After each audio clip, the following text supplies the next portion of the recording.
ফেরত দেয়নি মিঠুন চক্রবর্তী। সিবিআইডি হওয়ার পর গিয়ে ফেরত দিতে গেছে। মিঠুন চক্রবর্তীকে জিজ্ঞাসা করুন অ্যালকেমিস্ট চিট ফান্ডের ক টাকা নিয়েছেন, কেন মিঠুন চক্রবর্তী গ্রেপ্তার হবে না।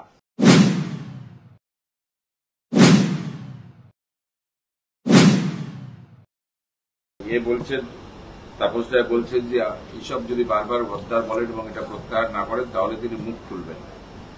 আপনাদের প্রাক্তন সহকর্মী হঠাৎ বলছেন মুখ খুলবেন। আমি এটা একদম বলতে পারবো না উনি কি বলতে চেয়েছেন না বলেছেন, আর সব কথার এইভাবে উত্তর দেওয়াও যায় না।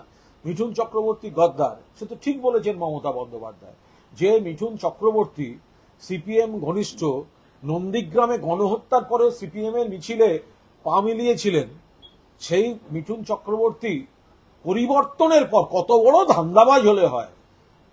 ভোটের আগে নন্দীগ্রাম ইস্যুতে সিপিএম এর সঙ্গে, আর ভোটের পর মমতা আমার ভুল হয়ে গেছে। ওই 2.5 ঘন্টা তো মমতা ব্যানার্জি আর মিঠুন চক্রবর্তী ছাড়া রাইটার্স এর ঘরে আমি ছিলাম, আমি জানি সেসব সংলাপ কি কি হয়েছে। ওনাদের দুজন ছাড়া সৌজন্যের খাতিরে এগুলো বলাটা হয়তো ঠিক হয় না। তারপরে মমতা ব্যানার্জি তাকে রাজ্যসভার সাংসদ করেছেন, কেউ করেনি। মিঠুন চক্রবর্তীকে স্বীকৃতি দেয়নি, তার আগে করেন, থানায় গিয়ে তালা দেন, থানায় গিয়ে পুলিশের কাজে বাধা দেন। তো তাহলে আইনে যা যা ব্যবস্থা হয় সেই ব্যবস্থা হয়েছে। মিঠুন চক্রবর্তী আজকে বলছেন আপনার নাম করে কুণাল ঘোষ প্রশ্নে, যে কুণাল ঘোষ একটা নর্দমা, ওটার নাম নেবেন না, ওটার নাম নিলে আমার স্কিন খারাপ হয়ে যাবে। গুরুঙের বস্তিতে প্রচার হিসেবে মিঠুন চক্রবর্তী তার গায়ে লাগছে এই কারণে, কারণ তিনি বেসিক্যালি একজন বিশ্বাসঘাতক। মিঠুন চক্রবর্তী অভিনেতা, মিঠুন চক্রবর্তীকে নিয়ে আমি কোনো কথা বলছি না, অভিনেতা মিঠুন চক্রবর্তী আলাদা। মিঠুন চক্রবর্তীর সঙ্গে আমার যথেষ্ট ঘনিষ্ঠ সম্পর্ক ছিল। মিঠুন চক্রবর্তী নিজে জানেন, যাকে কেউ যখন মিনিমাম সম্মানটুকু দেয়নি, প্রণব মুখোপাধ্যায় প্রতিরক্ষা মন্ত্রী, তাকে বলে আমি পদ্মশ্রীর সুপারিশ করেছিলাম। সেটা মিঠুনবাবু পাননি, সেটা আলাদা কথা, কিন্তু এই কুণাল ঘোষ তাকে পদ্মশ্রীর সুপারিশ করিয়েছিল। 2011 সালে যখন মমতা বন্দ্যোপাধ্যায়ের সঙ্গে মিঠুন চক্রবর্তীর দূরত্ব, কারণ মিঠুন চক্রবর্তী নন্দীগ্রামে সিপিএমকে সমর্থন করেছিলেন, গণহত্যাকারী হারমাদদের সমর্থন করেছিলেন। তারপরে যে দূরত্ব, আইটিসি হোটেল থেকে এই কুণাল ঘোষকে সঙ্গে নিয়ে মমতা ব্যানার্জির কাছে রাইটার্সে গিয়ে 2.5 ঘন্টা ধরে মমতা আমার ভুল হয়ে গেছে। তারপরে সেই মমতা ব্যানার্জি মিঠুন চক্রবর্তীকে রাজ্যসভায় পাঠান স্বীকৃতি দিয়ে। মিঠুন চক্রবর্তী মাঝপথে সেটা ছেড়ে দেন কেলেঙ্কারি থেকে বাঁচতে, এবং তিনি বিজেপিতে যোগদান করেন।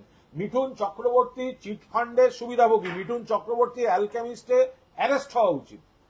অ্যালকেমিস্ট চিটফান্ডের ব্র্যান্ড অ্যাম্বাসেডর, সারদার সুবিধাভোগী। এছাড়াও দক্ষিণ ভারতে মিঠুন চক্রবর্তী একাধিক ফৌজদারি মামলায় জড়িত, বিজেপির পায়ে ধরেছে, বাঁচতে গেছে বিজেপিতে। আমি মিঠুন চক্রবর্তীকে খোলাখুলি বলছি, যদি ওনার ক্ষমতা থাকে, আমার বিরুদ্ধে কোনো অভিযোগ থাকলে সরাসরি মিডিয়ার সামনে করুন, আমি ওনাকে মিডিয়ার সামনে কিছু প্রশ্ন করব, যদি হিম্মত থাকে উনি তার উত্তর দিন। মিঠুন চক্রবর্তী অভিনেতা, মিঠুনকে আমি বলছি না, রাজনৈতিকবিদ মিঠুন চক্রবর্তী, দুর্নীতিগ্রস্ত মিঠুন চক্রবর্তী। মিঠুন চক্রবর্তীর ছেলে এবং স্ত্রীর বিরুদ্ধে এক মহিলার অভিযোগ রয়েছে। কোন অভিযোগ রয়েছে যান কেস খুলে দেখুন, সেগুলো আমি বলি বলে তখন গায়ে লাগে। গলা অব্দি পাকে ডুবে রয়েছে মিঠুন চক্রবর্তী, জিজ্ঞাসা করুন মিঠুন চক্রবর্তীকে। দক্ষিণ ভারতের কোন স্কুল যে ইংল্যান্ডের এক বিশ্ববিদ্যালয়ের অ্যাফিলিয়েশনের নাম নিয়ে ভুয়ো অ্যাফিলিয়েশন, ছাত্রদের ছেলে ভবিষ্যৎ নিয়ে ছেলেমিনি খেলেছে, কোন সেই স্কুল? স্কুলের মালিককে মিঠুন দা কি চেনেন? জিজ্ঞাসা করুন। কোন কলেজ, কোন স্কুল? এক ব্রিটিশ ইউনিভার্সিটির অ্যাফিলিয়েশন আছে বলে ছাত্র ভর্তি করিয়েছিল, কোটি কোটি টাকার কেলেঙ্কারি। মিঠুন চক্রবর্তীকে জিজ্ঞেস করুন, পরিবেশটাকে নষ্ট করে সবুজের উপর কারা কনস্ট্রাকশন করেছিল, সেটা বাঁচাতে কে কোন পার্টিতে গেছে জিজ্ঞাসা করুন। মিঠুন চক্রবর্তীকে জিজ্ঞাসা করুন, সারদার থেকে নেওয়া টাকা যতদিন রাজ্য সরকার ছিল, যতদিন শ্যামল সেন কমিশন ছিল, ফেরত দেয়নি মিঠুন চক্রবর্তী। সিবিআইডি হওয়ার পর গিয়ে ফেরত দিতে গেছে। মিঠুন চক্রবর্তীকে জিজ্ঞাসা করুন অ্যালকেমি চিট ফান্ডের ক টাকা নিয়েছেন, কেন মিঠুন চক্রবর্তী গ্রেপ্তার হবে না? মিঠুন চক্রবর্তী গদ্দার, বেঈমান, নরকের কীট, গলা অব্দি পাঁক। মিঠুন চক্রবর্তী গ্রেপ্তারি থেকে বাঁচতে বিজেপিতে গেছে, গ্রেপ্তারি থেকে বাঁচতে বিজেপিতে গেছে। আই রিপিট, আমি দাদার মতো শ্রদ্ধা করতাম। যারা মিঠুন দা এবং আমার কমন সার্কেলের, তারা প্রত্যেকে জানে, প্রত্যেকে। মিঠুন দার সঙ্গে আমার দাদা ভাইয়ের সম্পর্ক ছিল। মিঠুন দার অভিনেতা মিঠুন দাকে আমি এই আলোচনায় আনছি না, কিন্তু মানুষ মিঠুন দা, রাজনীতিবিদ মিঠুন দা, সুবিধাবাদী, বিশ্বাসঘাতক, দুর্নীতিতে পাঁকে ডুবে থাকা মিঠুন চক্রবর্তী।